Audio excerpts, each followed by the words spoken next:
Lo veíamos en titulares, el presidente electo, Gabriel Boric, se reunió por primera vez el pasado viernes con su equipo ministerial, donde se anunciaron los nombres de quienes liderarán al menos 4 subsecretarías clave, entre ellas Interior y Hacienda. ¿Cómo funcionarán estos nuevos equipos en el gabinete? Lo conversamos con el analista político y director de la Escuela de Gobierno de la Universidad Central, Marco Moreno. ¿Cómo estás, Marco? Muy buenas tardes. Hola, Ivo, ¿cómo estás? Muy buenas tardes.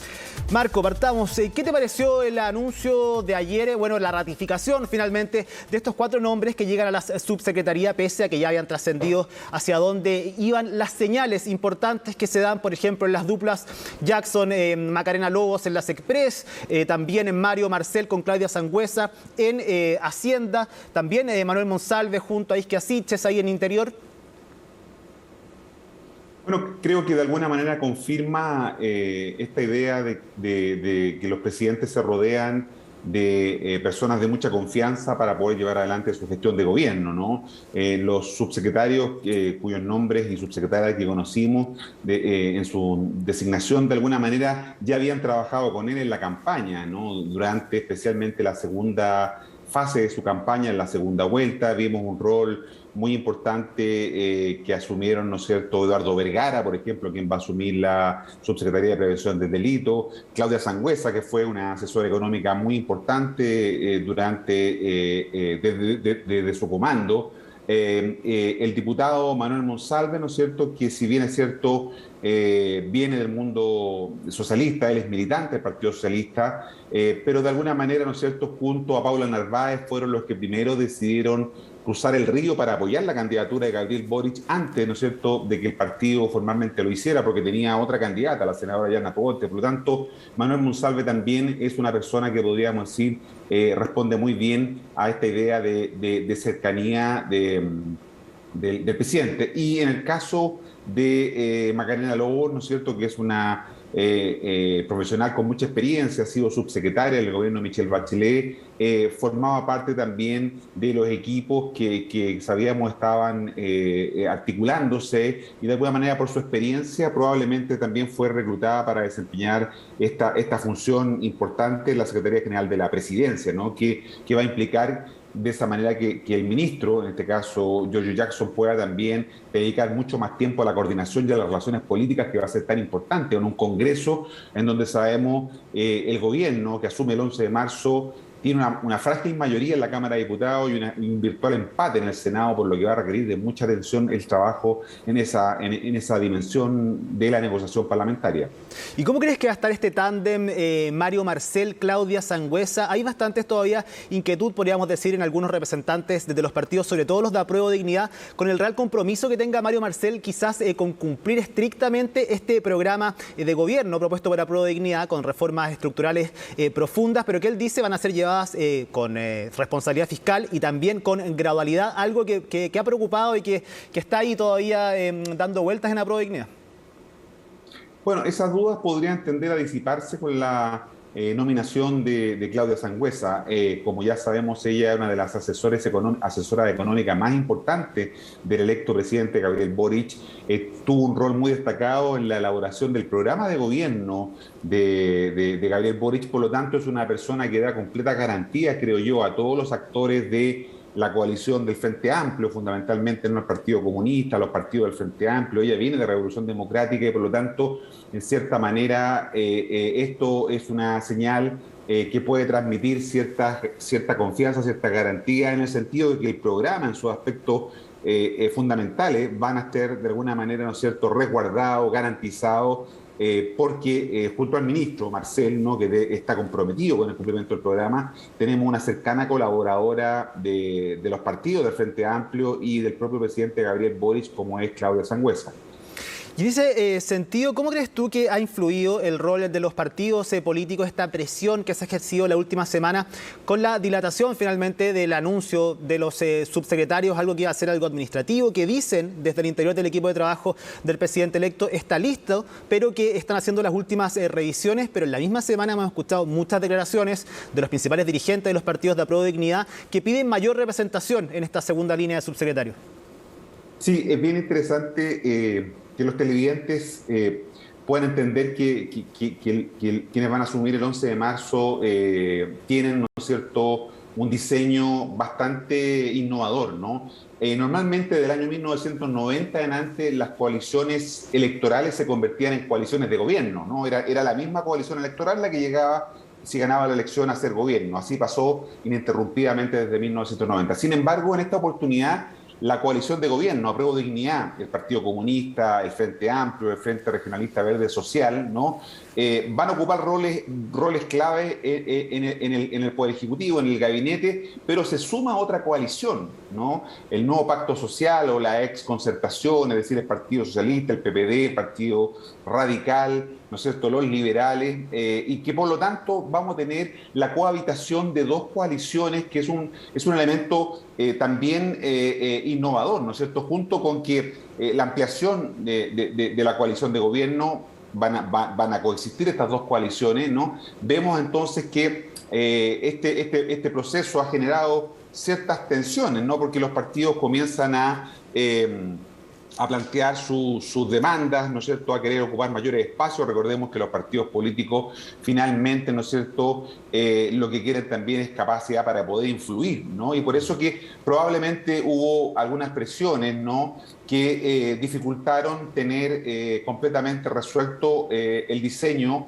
en el caso de las 39 subsecretarías, como estaba planificado por el gobierno para el día jueves de la semana que terminó. Y por eso que esto se traslada para el día martes, porque efectivamente se han producido algunas tensiones que son propias de estos procesos, ¿no? Como te digo, porque están coexistiendo dos coaliciones, ¿no?, en la práctica, y eso es un elemento novedoso, ¿no?, que asegura o que permite también niveles de gobernabilidad, pero se requiere de cierta capacidad de construir consenso, acuerdo, de procesar las diferencias al interior de las propias coaliciones, pero también entre las dos coaliciones, ¿no? Hay alguna desconfianza, especialmente, ¿no es cierto?, con esta idea de que estos partidos representan lo que fueron los 30 años que el Apruebo Dignidad venía a cambiar, ¿no? Y de alguna manera eso ha ido produciendo algunas tensiones que son propias de un proceso de construcción, de conformación de un gobierno. Por lo tanto,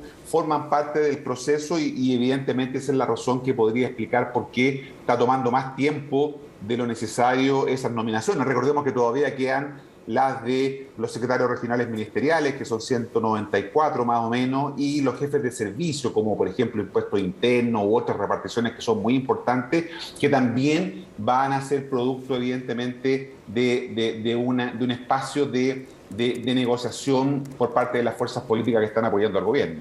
Marco, ¿cómo crees tú que se viene quizás esta lista? Finalmente ya conocemos a 4, al menos 5, del resto de los subsecretarios. ¿Va a mantener, tú crees, el presidente Gabriel Boric los mismos equilibrios de su gabinete de ministros, o finalmente cederá a las presiones de los partidos de Apruebo Dignidad que piensan y quieren tener mayor representación? Lo hemos visto, un ejemplo claro, al menos sacando solo cálculos, Miguel Crispi en la subdere de Revolución Democrática, la jefa de la Dirección de Presupuestos, Javiera Martínez también ahora, y también lo vemos con Claudia Sangüesa en Hacienda. Al menos Revolución Democrática, uno de los partidos que podríamos decir estaban más molestos por la designación del gabinete con solo 12 representantes, Giorgio Jackson y Marco Ávila, ahora ya tienen 3 de los 5 que se han anunciado preliminarmente antes del martes. Sí, claro, probablemente se tienda a tener una correlación de fuerzas parecida a la que vimos a nivel del gabinete, ¿no? Claro, se van a hacer algunas compensaciones, pero en general creo que las compensaciones van a ir por reducir el número probablemente de independientes e incorporar a más militantes de los partidos políticos. Y esto por una razón muy sencilla, Ivo, porque como te decía, el presidente Gabriel Boric y su coalición tiene 37 diputados de 155 diputadas y diputados que conforman el Congreso que asume el 11 de marzo. Si le sumamos a los liberales, al Partido por la Democracia, a los radicales y el Partido Socialista, son 37 más, es decir, suman 74. Y para aprobar iniciativas por mayoría simple, leyes, ¿no es cierto? Se requieren 78, es decir, aún le faltan 4 que podrían ser de la democracia cristiana, que sabemos que ya el presidente anunció que no iban a formar parte de su gabinete, pero bueno, ahí hay 8 diputados que por lo tanto le dan esta mayoría, podrían darle esta mayoría relativa, y eso tiene que expresarse también en la distribución de los espacios de poder a nivel de las subsecretarías, a nivel de las secretarías regionales ministeriales y de los jefes de las jefaturas de servicio. Por lo tanto, creo que evidentemente se va a buscar compensar a los partidos políticos, pero manteniendo relaciones de poder, de correlaciones de fuerza relativamente parecidas a la que estamos observando a nivel del gabinete. Lo que pasa es que a nivel de los ministros hay un número importante de independientes, ¿no? Que de repente distorsiona un poco las representaciones políticas, y probablemente esto se busque corregir ahora en la designación de subsecretarias y subsecretarios y secretarias y secretarios regionales ministeriales. Oye, ¿cómo crees tú que va a estar esta relación entre la coalición Apruebo Dignidad, los partidos también de la centroizquierda que se sumaron? ¿Por dónde van a pasar las principales dificultades? Las estamos viendo ahora en el tema de las designaciones finalmente de los gabinetes, pero esto en marzo comienza de verdad. Otra cosa es con guitarra, dice el dicho, y el 11 de marzo van a tener que comenzar a forjar una relación que tampoco se ve tan fácil.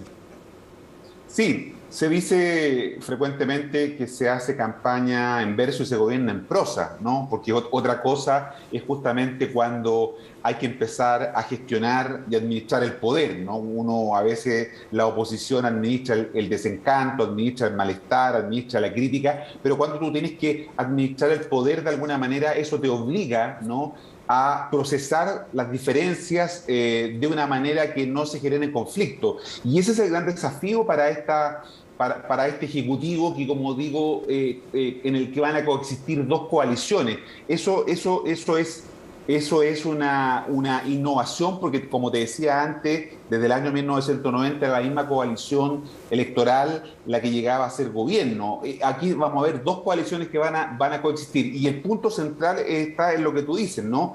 En la capacidad de procesar las diferencias, los problemas, ¿no es cierto?, las dificultades. La Concertación de Partidos por la Democracia, que fue una coalición muy exitosa, gobernó un poco más de 20 años, formada por distintos partidos, pero que tenía una gran virtud, y que era la capacidad de procesar bien sus diferencias, ¿no? Diferencias que había entre la democracia cristiana, el Partido Socialista, los radicales, en fin. Bueno, aquí va a tener que ocurrir lo mismo, y para eso se va a requerir muchas horas de trabajo, mucho esfuerzo. Yo creo que una señal que va en esta dirección es que, si tú te fijas, se están nombrando muchos ministros, ministras, subsecretarios con experiencia en el Congreso, ¿no? El propio presidente de la República, el ministro de la Presidencia, la vocera, son parlamentarios que a partir de 11 de marzo dejan el Parlamento, y por lo tanto tienen una buena experiencia en el manejo con el Congreso, porque ese tema va a ser clave y central, ¿no? Ahí se van a producir las principales tensiones, las principales disputas, ¿no? Y por lo tanto, la capacidad de procesar las diferencias al interior del equipo ejecutivo, pero también en su relación con el Congreso, van a ser las claves para que el gobierno pueda enfrentar de mejor manera el complejo proceso de gobernar que va a tener que asumir a partir del 11 de marzo. Marco, para terminar, lo último, ¿cuánto crees que puede durar esta luna de miel que tanto se habla de la gente con el futuro gobierno del presidente electo Gabriel Boric? ¿Y de qué forma crees tú que pueden moderar las expectativas altas que hay a partir del 11 de marzo?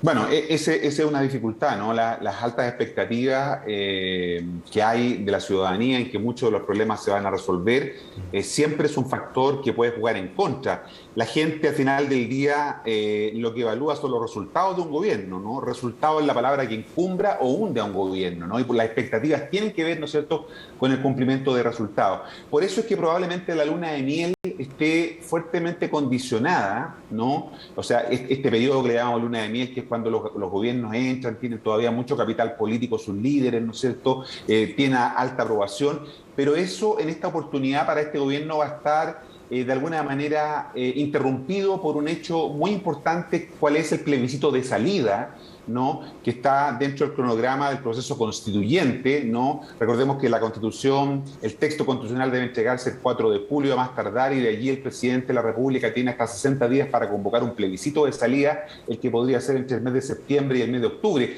Por lo tanto, va a tener solo 6 meses, ¿no?, para demostrar su capacidad de resolver problemas, y porque de alguna manera en ese plebiscito de salida probablemente también la gente puede evaluar de alguna manera, ¿no es cierto?, la gestión de esos primeros 6 meses. Es un tiempo corto, ¿no?, que va a estar fuertemente afectado, podríamos decir, influido por la discusión de la Convención Constitucional. Va a estar en plena redacción el texto constitucional, y a los problemas, ¿no es cierto?, que tienen que ver con la Araucanía, los problemas que tienen que ver con la economía, que son temas, ¿no es cierto?, que son los de orden público, que son los temas centrales para esta administración. Por lo tanto, la luna de miel, como tú preguntabas, puede estar afectada por estos elementos que te señalo, y en especial por que el plebiscito de salida, ¿no?, está muy cerca en el horizonte de tiempo para el gobierno que asume el 11 de marzo.